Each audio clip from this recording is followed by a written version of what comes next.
अब आते हैं प्रश्न क्रमांक 4। देखिए क्या दिया हुआ है, विभाजन सूत्र का प्रयोग करके दिखाइए कि बिंदु ए बी तथा सी संरेख है। ठीक है, विभाजन सूत्र का प्रयोग करके हमें यह बताना है कि बिंदु ए बी सी संरेख है। ठीक है, तो ए बी और सी ये तीन बिंदु हमें दिया हुआ है, तीनों का निर्देशांक हमें दिया हुआ है 2 - 3 4। तो 2 - 3 4 ए का हो गया, और बी का क्या दिया है -1 2 1 -1 2 1, और सी का क्या दिया हुआ है 0 1/3, 2। ठीक है, ये हमें दिया हुआ है।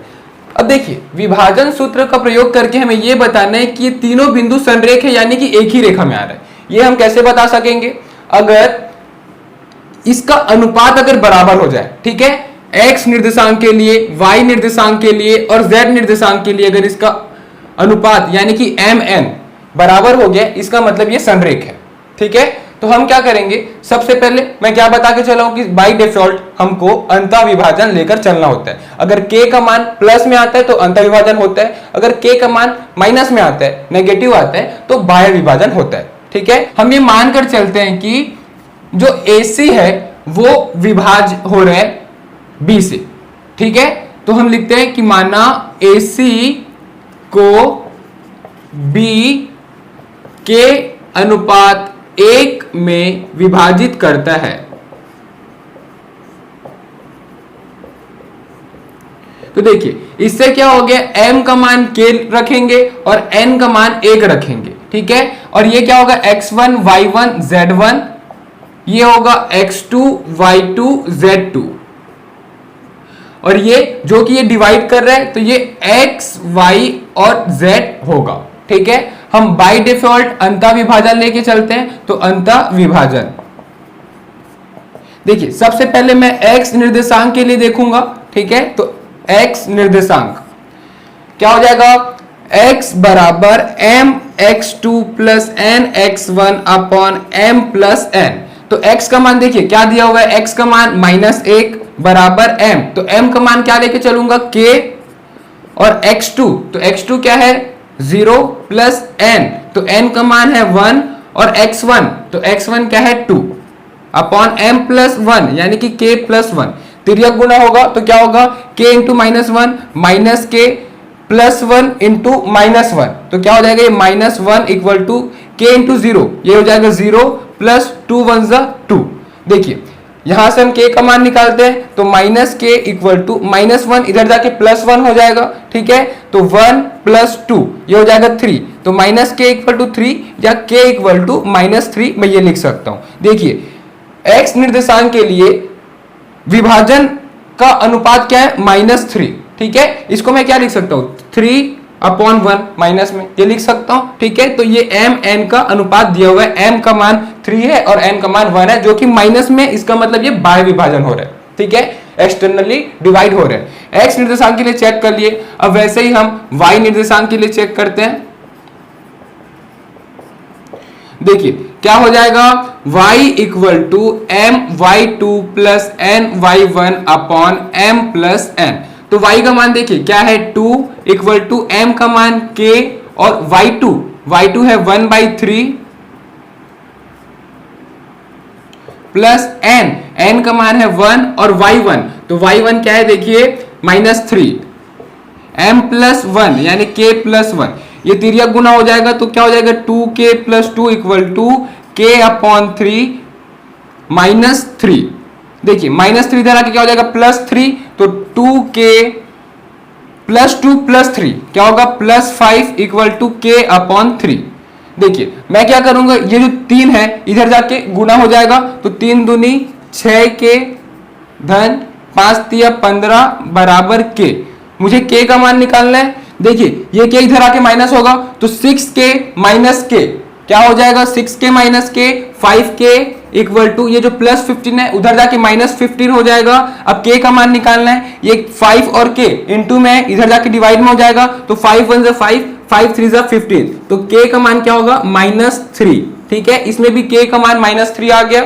अब वैसे ही z का भी निकालना है, तो z निर्देशांक क्या हो जाएगा, सूत्र देखिए z equal to m into Z2 plus n into Z1 upon m plus n। तो देखिए z का मान क्या दिया हुआ है 1 इक्वल टू m k हो जाएगा, और z2 तो z2 2 प्लस n का मान 1 और z1 तो z1 है 4 अपॉन m प्लस n तो k प्लस 1, तिर्यक गुना हो जाएगा तो k plus 1 equal to 2k plus 4। ठीक है, देखिए k उधर जाएगा क्या हो जाएगा 2k माइनस k, ये हो जाएगा k, और इधर है 1, ये प्लस 4 इधर आके माइनस 4, तो 1 माइनस 4 क्या होगा -3 इक्वल टू k, तो k इक्वल टू -3।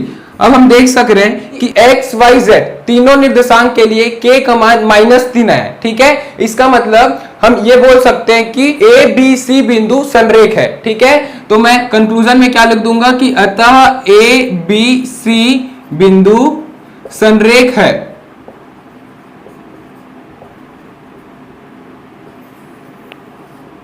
तो इस तरह से बनेगा ये प्रश्न। अब आते हैं इस प्रश्नावली का लास्ट प्रश्न, प्रश्न क्रमांक 5। देखिए क्या दिया है, P और Q के मिलाने वाली रेखाखंड PQ को समत्रिभाजित करने वाली बिंदुओं के निर्देशांक ज्ञात कीजिए। देखिए दो बिंदु है P और Q। ठीक है, तो P और Q सपोज दो बिंदु है, हमें इसका निर्देशांक दिया हुआ है 4, 2, -6 P का दिया हुआ है, और Q का 10, -6, 6। ठीक है, ये निर्देशांक हमें PQ का दिया हुआ है। क्या बोला गया है कि ये जो PQ रेखाखंड है वो 3 भागों में डिवाइड होगा। ठीक है, समत्रिभाजित, तो समत्रिभाजित यानी कि इक्वल, ठीक है, यानी कि बराबर 3 भागों में डिवाइड होगा। तो देखिए ये 3 भाग में डिवाइड होना है, यानी कि यहाँ पे 2 बिंदु और आना है। ठीक है, अगर एक बिंदु मैं सपोज लाता हूं A, तो ये 2 भाग में डिवाइड हुआ, एक भाग PA, दूसरा भाग AQ। ठीक है, तो 2 भाग में हुआ। अब एक बिंदु और सपोज B। ठीक है, अब देखिए अब ये PQ रेखाखंड 3 बराबर भागों में डिवाइड हो गया। ठीक है, देखिए PA एक भाग, AB दूसरा और BQ तीसरा। ठीक है, अब देखिए हम क्या करेंगे, हमको ये ज्ञात करना है कि ये जो 2 बिंदु है, ठीक है, जो PQ को 3 भागों में डिवाइड कर रहे हैं, ठीक है, इसका निर्देशांक निकालना है। तो हम क्या करेंगे, A का मान क्या रखेंगे, निर्देशांक x y z। ठीक है, या एक काम करता हूं, यहां पे 2 होना है, इसलिए इसको x dash y dash z dash कर लेता हूं, और B को x double dash y double dash और z डबल डैश।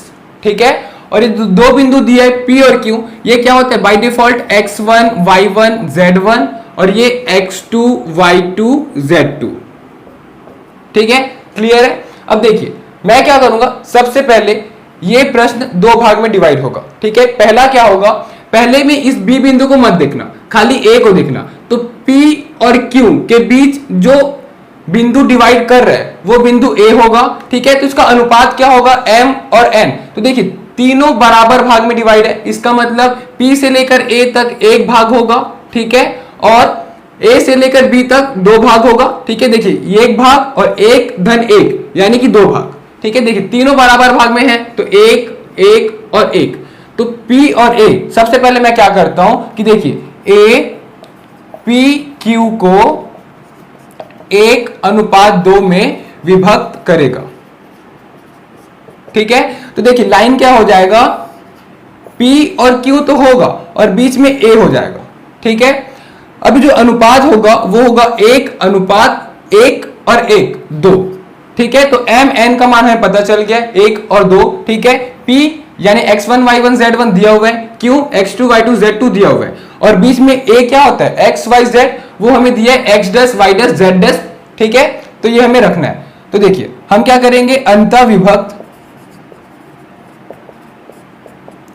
देखिए हम क्या करेंगे, ये A डिवाइड कर रहे हैं, इसका मतलब ये क्या है, A का निर्देशांक x डैश, तो फॉर्मूला क्या बन जाएगा, x डैश इक्वल टू क्या होता है m इंटू x2। ठीक है, तो मैं डायरेक्ट लिख रहा हूं, फॉर्मूला नहीं लिख रहा हूं, डायरेक्ट मान डाल रहा हूं। ठीक है, तो m इंटू x2, तो m का मान क्या है 1, तो 1 इंटू x2, तो x2 क्या है देखिए 10 प्लस n का मान क्या है 2, x1 तो x1 का मान 4 अपॉन m प्लस n यानी 1 प्लस 2। ठीक है, देखिए तिर्यक गुना होगा तो क्या हो जाएगा 1 प्लस 2 3, तो ये हो जाएगा 3x dash equal to 10 plus 4 2 8। ठीक है, ये हो जाएगा 18, तो 3x डैश इक्वल टू 18, तो x डैश का मान क्या हो जाएगा 18 डिवाइड बाई 3, तो ये हो जाएगा 6, तो x डैश इक्वल टू 6। तो x डैश तो आ गया 6। अब y डैश और z डैश भी निकाल लेते हैं, ठीक है। तो देखिए y dash equal to, y dash अगर डिवाइड करेगा तो p क्यू x1 और ये x2 वाला पोर्शन बनेगा। तो देखिए y डैश के लिए क्या हो जाएगा m, तो m का मान क्या है 1 इंटू y2। तो देखिए y2 क्या है -6, ये -16 होगा, ठीक है। मैं -6 लिख दिया था, -16 होगा। तो देखिए क्या होगा -16, फिर प्लस देखिए n का मान क्या दिया है 2 इंटू y1। तो y1 का मान क्या है 2 अपॉन m प्लस n, यानी 1 प्लस 2 क्या हो जाएगा 3। तो 3y डैश इक्वल टू ये क्या हो जाएगा -16 इंटू 1, -16 प्लस 2 2 जा 4, ठीक है। क्या हो जाएगा 3y dash equal two plus minus क्या होगा माइनस साइन किस में रहेगा -12। तो y डैश इक्वल टू -12/3। तो क्या हो जाएगा y डैश इक्वल टू 3 1 जा 3 4 जा, तो -4। तो y डैश का मान क्या हो जाएगा -4। अब देखते हैं z डैश के लिए। तो z dash equal to m into z2।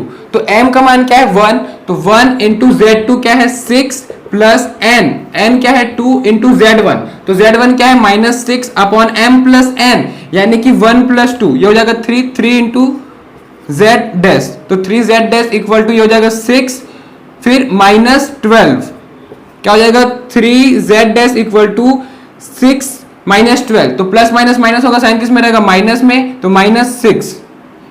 z dash equal to -6/3। तो 3 1 जा 3 2 जा, z डैश इक्वल टू -2। देखिए x dash y dash z dash इसका मान आ गया। तो देखिए x dash y dash z dash क्या था, a का निर्देशांक। तो मैं यहाँ पे आंसर में लिख सकता हूं, ठीक है, कि a का निर्देशांक क्या था x dash y dash z dash, जो कि आ चुका है 6 -4 -2। तो 6 -4 -2 ये हो जाएगा उत्तर। इसी तरीके से b निर्देशांक भी निकाल लेंगे। अब देखिए उसी तरीके से निर्देशांक b निकालेंगे। तो देखिए क्या हो जाएगा ये, तो b डिवाइड करेगा p q को, ठीक है। तो हम क्या लिखेंगे p q को b, देखिए अनुपात क्या हो जाएगा फिर 1 और 1 ये जोड़ जाएगा, तो 2:1 में विभक्त करेगा, ठीक है। तो देखिए ये डायग्राम कैसे बन जाएगा, p से लेकर q तक, और ये जो b है वो डिवाइड कर रहे हैं, तो क्या हो जाएगा 2:1, ठीक है। तो b का निर्देशांक में क्या लिया था x double dash y double dash z double dash. तो सबसे पहले x डबल डैश, तो इसका सूत्र देखिए क्या हो जाएगा m into x2 plus n into x1 upon m plus n, ठीक है। हम बाय डिफॉल्ट अंतः विभाजन लेते हैं, इसलिए ये क्या है अंतः विभाजन। देखिए x double dash equal to m का मान क्या हो जाएगा, देखिए m क्या हो गया अब 2 हो गया और n 1 हो जाएगा, ठीक है। तो ये क्या हो जाएगा 2 इंटू x2। तो x2 क्या है देखिए 10 प्लस n इंटू x1। तो n हो जाएगा 1 इंटू x1 यानी कि 4 अपॉन m प्लस n यानी 2 प्लस 1 क्या हो जाएगा 3। तो 3 इंटू x डबल डैश, तो 3x double dash equal to ये क्या हो जाएगा 2 इंटू 10 20 प्लस 4। तो 3x double dash equal to ये हो जाएगा 24, x double dash equal to 24 divide by 3, ठीक है। दोनों डिवाइड हो जाएगा, 3 1 जा और 3 8 जा, यानी कि x डबल डैश क्या हो जाएगा 8, ठीक है। अब वैसे ही मैं y डबल डैश भी निकाल लूंगा। तो देखिए सूत्र क्या हो जाएगा my2 plus ny1 upon m plus n। तो y double dash equal to m का मान देखिए क्या होगा 2y2 क्या है -16 प्लस n का मान 1 y1, तो y1 2 अपॉन 2 प्लस 1, 2 प्लस 1 3 होगा, 3 इंटू y डबल डैश, तो 3y double dash equal to -32 plus 2, ठीक है। तो क्या हो जाएगा 3y double dash equal to, देखिए प्लस माइनस क्या होगा माइनस होगा, साइन किस में रहेगा माइनस में, तो -30। तो y double dash equal to 3 1 जा 3 10 जा, तो -10। तो y डबल डैश का भी मान आ गया। अब इसी प्रकार से z डबल डैश का भी मान निकालते हैं। तो z double dash equal to m into z2 plus n into z1 upon m plus n। तो z double dash equal to m का मान देखिए क्या है 2 और z2, तो z2 6 प्लस n का मान 1 और z1 क्या दिया हुआ है -6, m प्लस n यानी कि 2 प्लस 1 ये हो जाएगा 3 into z double dash 3z double dash equal to 6 2 12 देखिए क्या हो जाएगा 1 इंटू -6 तो 3z double dash equal to 12 minus 6 क्या हो जाएगा 6 तो 3 1 जा 3 2 जा तो z double dash equal to 2। अब देखिए हमारे पास x double dash y double dash z double dash का मान आ गया जो कि b का निर्देशांक है। तो उत्तर में b का निर्देशांक क्या हो जाएगा x double dash y double dash z double dash. ठीक है, इसका मान देखिए क्या हो गया 8 -10 2 तो 8 -10 2। तो इस तरीके से जो ये दो बिंदु A और B PQ को विभाजित कर रहा था 3 बराबर भागों में, तो A और B का निर्देशांक आ गया। तो इस तरीके से ये प्रश्नावली कंप्लीट और ये अध्याय भी कंप्लीट। Thank you.